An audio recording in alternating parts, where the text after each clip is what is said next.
Copyright disclaimer.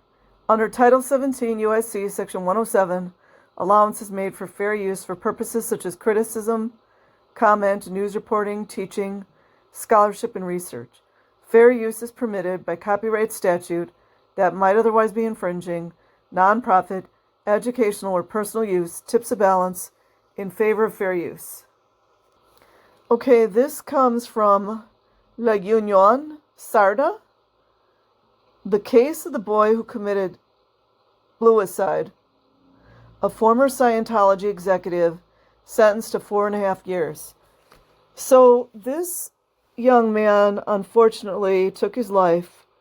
He can be added to the long list of young Scientologists that took their own lives. Dated November 9th, 2004. Translated and posted by Martini Allarme Scientology. ItalyXenonet.com.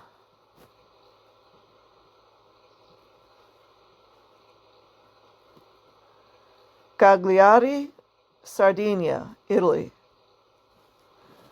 The case of the boy who committed bluicide, a former Scientology executive, sentenced to 4.5 years. He wasn't 20 yet, but he's been living a nightmare for months. Debts, forced to pay tens of millions of old lira to an executive of the mission of Scientology. Desperate, he jumped from the window, bluicide. This was how this tragedy was filed at first. But then the case was reopened, ending in a new investigation and in the trial against an affiliate. And now ex-executive, because they throw them away. Once they get jailed or in prison, they cut them off most of the time. Of Scientology, yesterday, Giorgio Carta, 41, was found guilty of extortion against his cousin Roberto DePlano, the boy who committed bluicide on February 18, 1997. He will serve a 4.5-year term. I want to know how old this person was. This was a decision the court chaired by Mr. Judge Sett took yesterday. Ending of vicissitude started 7 years ago, a case that caused a stir. Judges decided for a punishment heavier than the one suggested by the prosecutor, who asked for a 4-year term. The story dates back in 1997.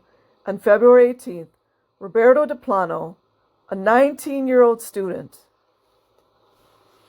jumped from his bedroom window at the sixth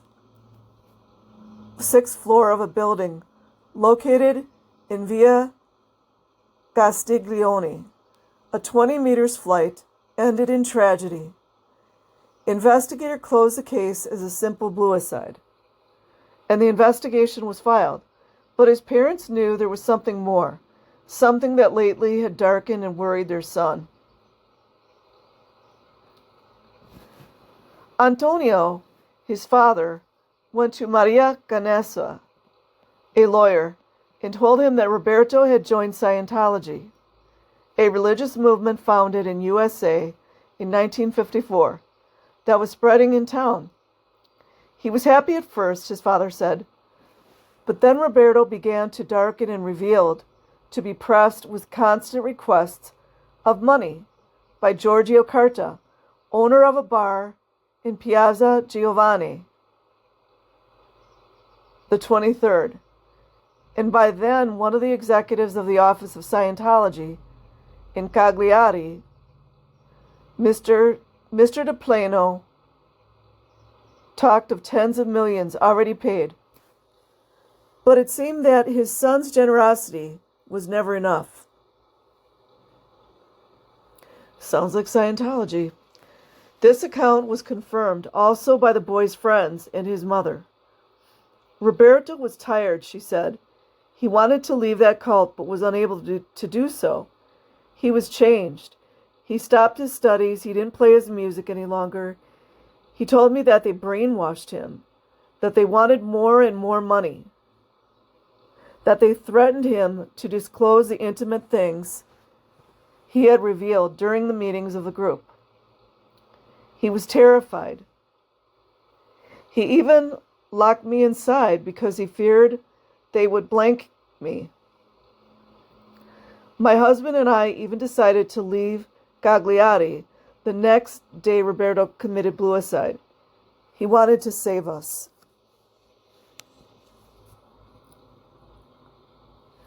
On September 1998, as a result of a charge filed by the lawyer, prosecutor Guido Pani reopened the investigation, phone tappings, searches, documents seized.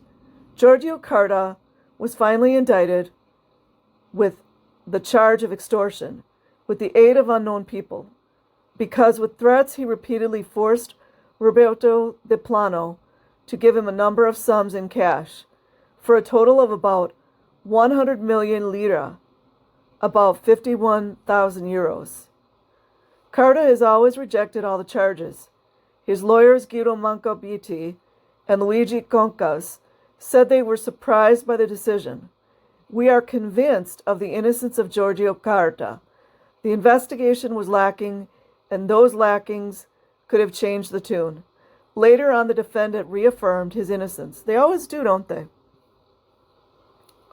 Obviously, I'll appeal. This decision sounds incredible. I'm waiting to read its motivation to understand how the judges could have come to such unfair conclusions. By Andrea Manunza. La Union, Sarda, November 9th, 2004. Narcissists to the core until the end. People, jump off buildings, take their lives, and they don't have any idea why, Very sad. That young man was only 19 years old. Well, another man of 19 years old takes his life because of Scientology. Rest in peace. I will put the link in the description box. Like and subscribe if you choose.